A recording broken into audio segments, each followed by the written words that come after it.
The reason I run in the Busch Series full time is real simple. I like driving race cars, and they pay me for it. Okay, so I don't know what else I would do on Saturday.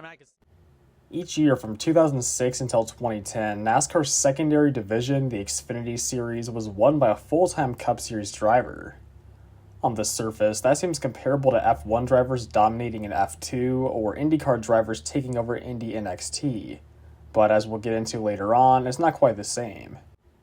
Nevertheless, NASCAR was not happy with the direction their then nationwide series was headed, so after the Cup Series rookie Brad Keselowski won the championship in 2010, and all but one driver in the top 5 of points was also a full-time Cup Series driver, they banned all Cup drivers from earning nationwide series points starting in 2011. NASCAR went about this ban by only allowing drivers to earn points in a single series, so before the season started, every driver had to declare for Cup, Nationwide, or Truck Series points. They could switch their series of focus at any point, but in doing so, they would permanently lose all points they'd earned in their originally declared series, and they would start at 0 points in their newly declared series. But despite these rules seemingly making it unreasonable for any Cup Series drivers to compete in the lower divisions, they still combined for a staggering 28 race wins out of the 34 race schedule. While Ricky Stenhouse Jr. won the championship and at least put on the facade that the series was won by a development driver, his Roush Fenway Racing teammate of Carl Edwards would have still easily defeated him if not for the points ban. Although Edwards skipped the Road America race, his 8 wins compared to Stenhouse's 2, and his 2.3 place better average finish would have still earned him the championship without question. Edwards and the other so-called Cup leeches or Buschwhackers of the time still had plenty of reason to compete in as many nationwide series races as they could, between big sponsorships, additional track time, and competing for the Owners' Championship, which in 2011, Edwards' Roush Fenway Racing number 60 car won. So NASCAR still had a big problem on their hands if they wanted to return the nationwide series to the development drivers and other non-Cup Series racers. But to understand why the series had become a glorified Cup Series practice session in the first place, we'll need to take a step back. Beginning in 1950 as the NASCAR Sportsman Division, the now called Xfinity Series wasn't founded as a development league, but rather a short-track focused alternative to the few other NASCAR series at the time. The Sportsman Division also wasn't a touring series with a set schedule, but rather a NASCAR-sanctioned championship with standardized car requirements and multiple different races each week. It was impossible for a driver to complete the entire schedule, so to try to win the championship, they had to dash around to as many tracks as they could and rack up as many wins as they could. If that sounds familiar to the Advanced Auto Parts Weekly series that exists today, that's because it pretty much is, as when Anheuser-Busch took over and modernized the Sportsman Division in 1982, most of the local late model scene was converted to the Winston Racing Series, or as it is known today, the NASCAR Advanced Auto Parts Weekly Series. Anyway, with Anheuser-Busch stepping in and setting a 29-race schedule, the series continued on in its original short-track routes, and all 6 drivers who ran full-time were series regulars from past years. The inaugural champion, Jack Ingram, was one of those, and with his 7 wins, he recorded the most of any driver that season. But from day one of the Budweiser Late Model Sportsman Series, there were Cup Series leeches. In fact, the very first race that season, and thus the very first race in the modern era of the Xfinity Series, was won by Dale Earnhardt, who at the time was known as the 1980 Cup Series champion. After his success at Daytona, Earnhardt went on to make 8 more starts that season, and won for a second time at Caraway Speedway, while the defending Cup Series champion and soon-to-be back-to-back champion Darrell Waltrip won the Fall Charlotte race. David Pearson, who was nearing the tail end of his legendary Cup Series career, won the previous year's Daytona race, and in 1982, he won from the pole at Rockingham.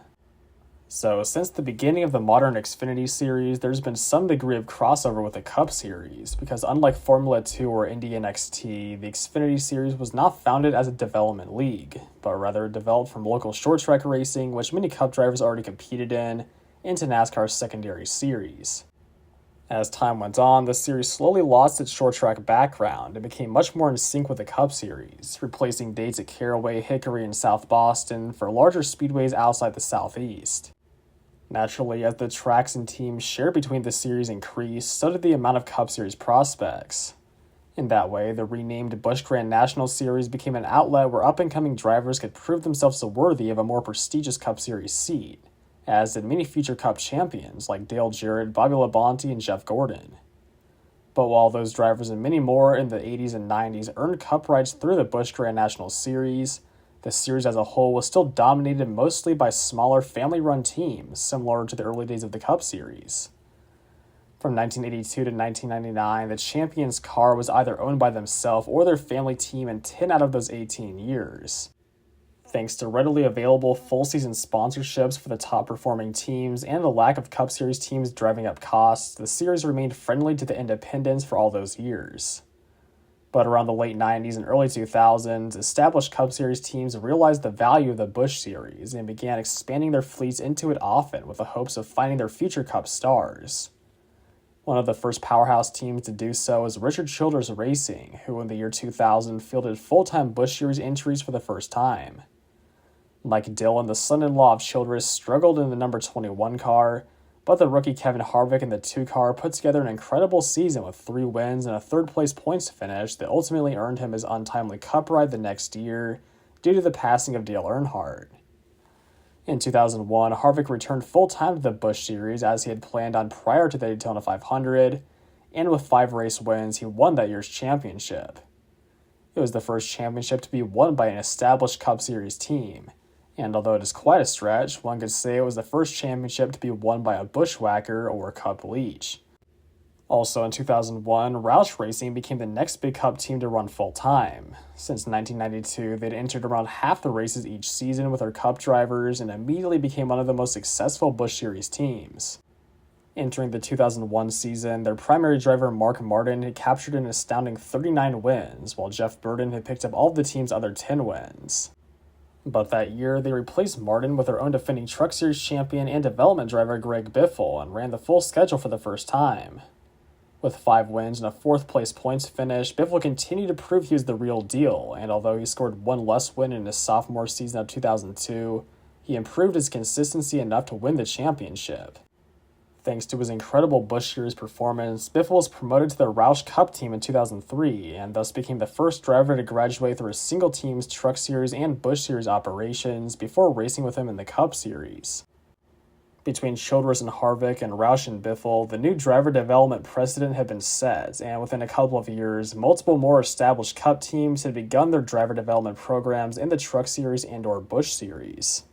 Hendrick Motorsports was the next to break through, but only after their original Cup prospect didn't quite make it all the way. Jack Sprague competed under the Hendrick banner for 6 years in the Craftsman Truck Series, and in that time he won 23 races and 3 championships. That said, he was the clear choice for Hendrick's Busch Series ride when the team ran the full schedule for the first time in 2002. Recording a single win and a 5th-place points finish, Sprague put together a respectable rookie campaign, but all he was rewarded with the following year was a Cup ride with the startup Haas CNC racing team. While they at least had a technical alliance with Hendrick, they were expectedly a bit off the pace in their first season. But rather than build their program around a proven talent in Sprague, they let him go after just the 18th race, and to no surprise, the team's result didn't improve much in the years that followed. Sprague's main sponsor of Net Zero also chose to stick with the team, and he never got a chance in the Cup Series again.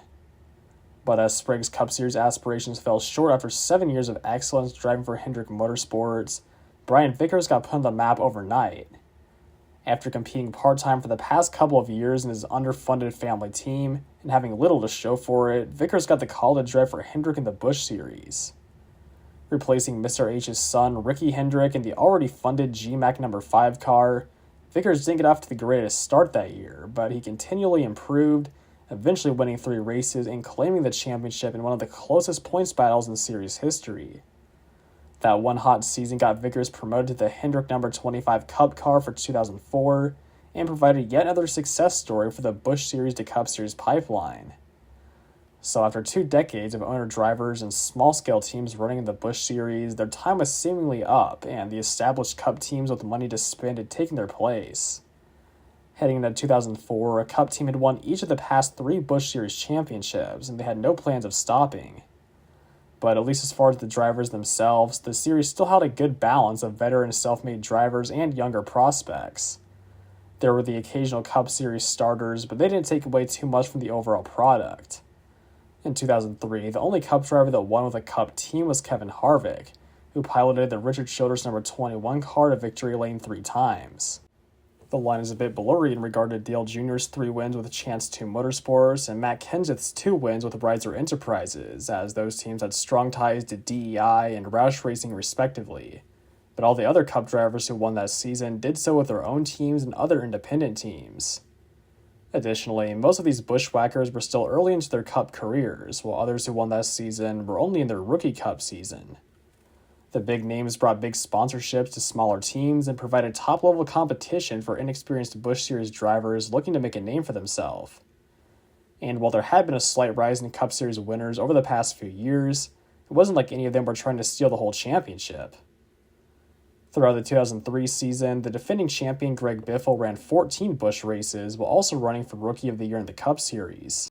He competed for Roush in Cup, but in all but one of his Busch Series races, he drove the number 7 Chevy co-owned by Nemco Motorsports and Evans Motorsports, in which he scored 2 wins. Most fans would agree that wasn't harmful to the series, as he was driving for a small team and wasn't taking away any valuable positions in the final standings. But thanks to full season sponsorship from Charter Communications and a Busch Series schedule that over time had evolved into a near copy of the Cup Series schedule, Roush Racing set the new precedent in 2004 by bringing Biffle back to the Busch Series to compete for a second championship.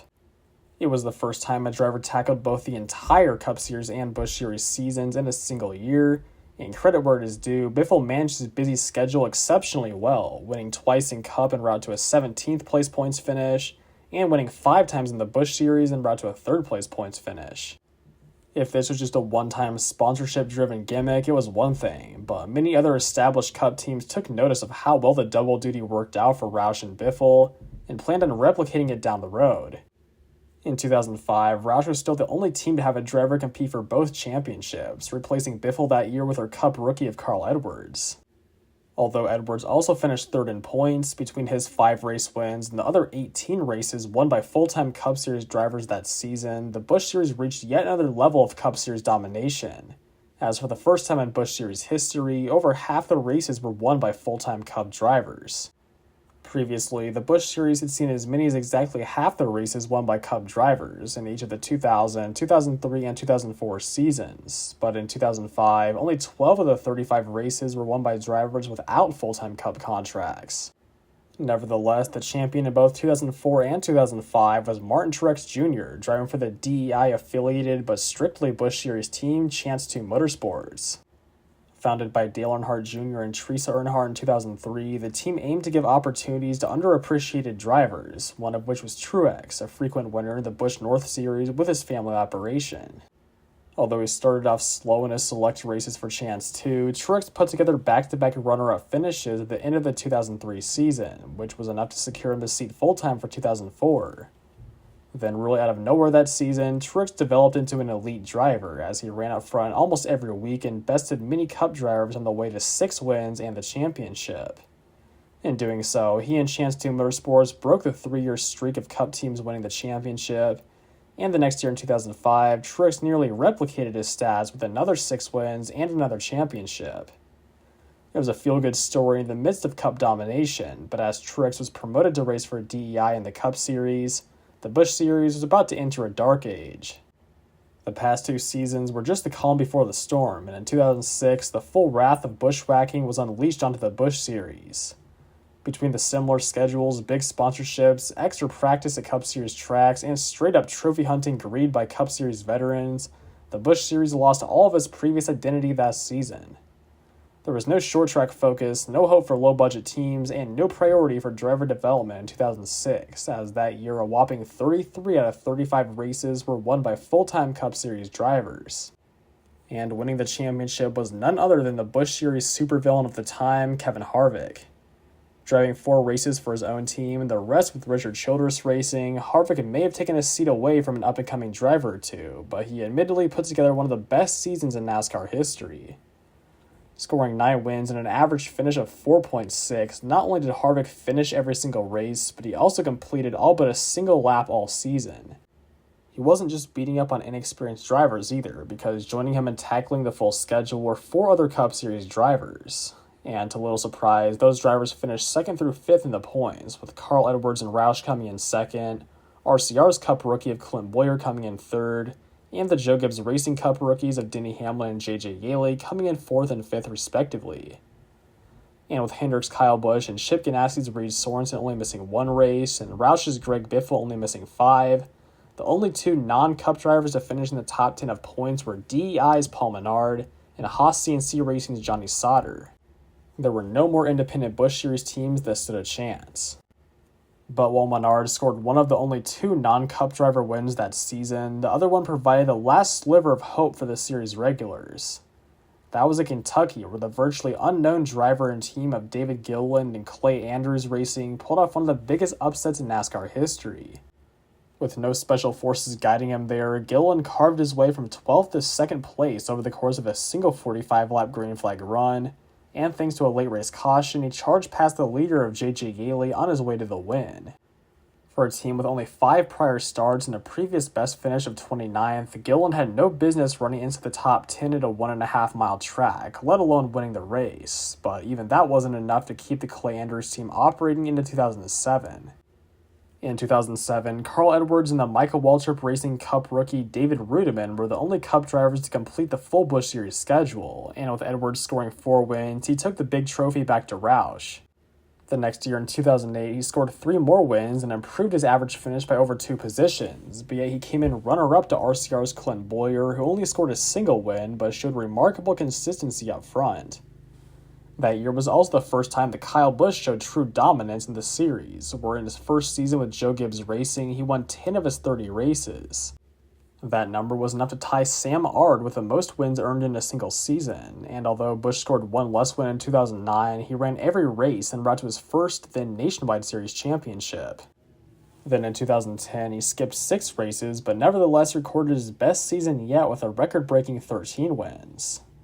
While Busch was taking many of the trophies for himself, there was still enough to go around for the other Buschwhackers, as that season, Justin Allgaier's lone win at Bristol and the road course ringer Boris Said's triumph at Montreal were the only 2 races not taken by the Buschwhackers.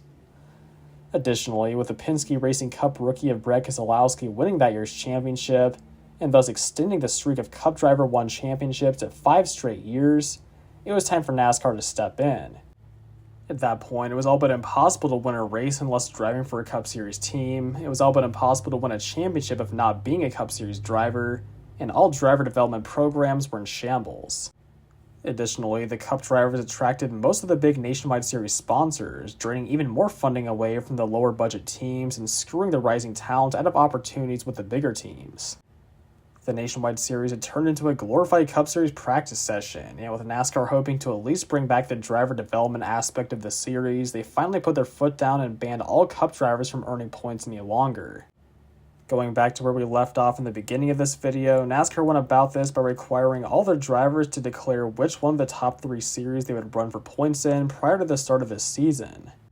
But while this rule succeeded in allowing Ricky Stenhouse Jr. to win the championship and break the undesirable streak of Cup driver champions, the state of the series overall had not changed in the right direction, as the Cup drivers still amounted to 28 of the 34 race wins, and the best driver all season in number of wins and average finish was the Cup driver of Carl Edwards, who even after skipping 1 race would have taken the championship if not for the points ban. At the end of the day, the sponsors, race wins, and owners' championships provided good enough reason for Cup teams to continue fielding Nationwide Series cars for their own Cup drivers, and so NASCAR would need to take even further action if they wanted this series to truly belong to the up-and-coming talent. There is much more to cover, but seeing how long this video has already gone on for, and that there is just as much, if not more, to go, I've decided to break this project up into parts. The second part will be the next upload on this channel, so be on the lookout for that over the next few weeks. And if you want a much more in-depth look at the Cup Series domination seen in the 2006 through 2010 seasons, make sure to go check out Jesse King's series, The Peak of Bushwhacking, here on YouTube. I'll link that in the description.